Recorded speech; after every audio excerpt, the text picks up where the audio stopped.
वाराणसी के शिवपुर विधानसभा अंतर्गत ग्रामीण क्षेत्रों में कमेरा चेतना पदयात्रा निकाली गई। यह पदयात्रा 19 नवंबर से शुरू होकर 23 नवंबर तक शिवपुर, अजगरा, रोहनिया, सेवापुरी और पिंडरा विधानसभा के गांवों में होगी। अपना दल की अध्यक्ष पल्लवी पटेल के नेतृत्व में निकाली गई ये पदयात्रा बीते 17 अक्टूबर 2020 को झांसी से प्रारंभ होकर वाराणसी पहुंची है। पदयात्रा का नेतृत्व कर रही पल्लवी पटेल ने कहा कि मेहनतकश कमेरा समाज पर हो रहे शोषण और किसानों की बदहाली के खिलाफ यह पदयात्रा शुरू की गई है। उन्होंने कहा कि यह पदयात्रा प्रदेश भर के गाँव-गाँव में जाकर जनता की कमाई, दवाई और पढ़ाई के विषय पर संवाद और संघर्ष की बुनियाद तैयार कर रही है। उन्होंने बताया कि यह पदयात्रा अन्य जनपदों से होते हुए लखनऊ पहुंचेगी। सबसे पहले अपना दल परिवार की तरफ से आप सभी पत्रकार बंधुओं का स्वागत है और अपना दल कमेरा चेतना पदयात्रा लेकर के आज वाराणसी जनपद पहुंचा है। ये कमेरा चेतना पदयात्रा की शुरुआत डॉक्टर सोनेलाल पटेल जी, जो अपने दल के संस्थापक थे, उनकी 11वीं पुण्यतिथि 17 अक्टूबर को इसकी शुरुआत झांसी से की गई है। तब से लगातार हम चलने का काम कर रहे हैं और आज 34वां दिन है जब हम आपके बीच में हैं। इस कमेरा चेतना पदयात्रा का मुख्य उद्देश्य है डॉक्टर साहब के द्वारा परिभाषित कमेरा समाज, मतलब किसान, मजदूर, मेहनतकश कामगार समाज की आवाज़ को बुलंद करना, उनके प्रति ये जन जागरण करना कि यदि हमारा शोषण है, यदि हमारी परेशानियां हैं, तो उसके लिए आंदोलन लेते हुए हमें सड़कों पे उतरना होगा। देखिए, जैसा कि मैंने पहले भी बोला कि इस यात्रा की शुरुआत 17 अक्टूबर को झांसी से हुई है।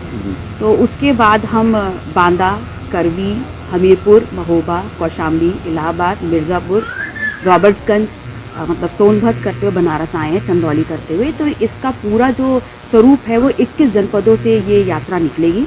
लगभग 2000 किलोमीटर का फासला हम तय करेंगे और इस यात्रा का समापन लखनऊ में होगा।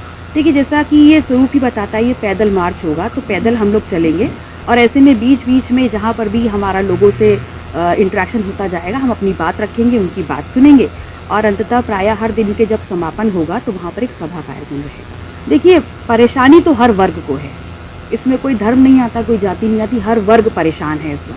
लेकिन किसान और मजदूर, जो कमेरा समाज का सबसे बड़ा फ्रैक्शन है, उनके साथ दिक्कत यह है कि मजदूर डेली कमाता है, डेली खाता है। तो ऐसे में अगर 6-6 महीने उसको काम नहीं मिलेगा तो उसके परिवारों की स्थितियाँ पहले से ही बहुत खराब थी और आज भुखमरी की कगार पे इस देश का किसान और मजदूर पहुँच चुका है। देखिए, चुनाव 2022 हाँ नज़दीक ज़रूर है, लेकिन मुझे ऐसा लगता है, हमारी पार्टी को ऐसा लगता है कि चुनाव से पहले बहुत से ऐसे मुद्दे हैं जनता के बीच में जहां उनकी आवाज़ विपक्ष में होने के नाते उठनी चाहिए।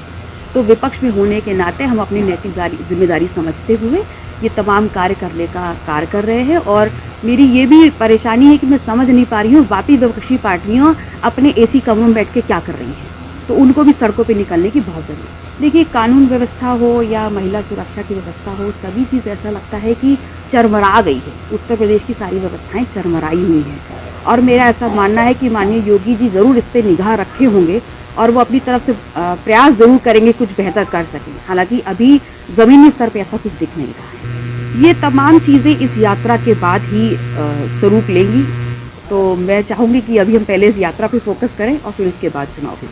पेश है न्यूज बकेट हिंदी मासिक पत्रिका। पढ़ें इस महीने की पूरी खबर विस्तार से हमारे न्यूज बकेट की मैगजीन में। हमारी ई मैगजीन को मुफ्त में पढ़ने के लिए अभी लॉगिन करें www.newsbucket.in पर। इसके अलावा रोज की ताज़ा खबरों के लिए हमारे YouTube चैनल को तुरंत सब्सक्राइब करें।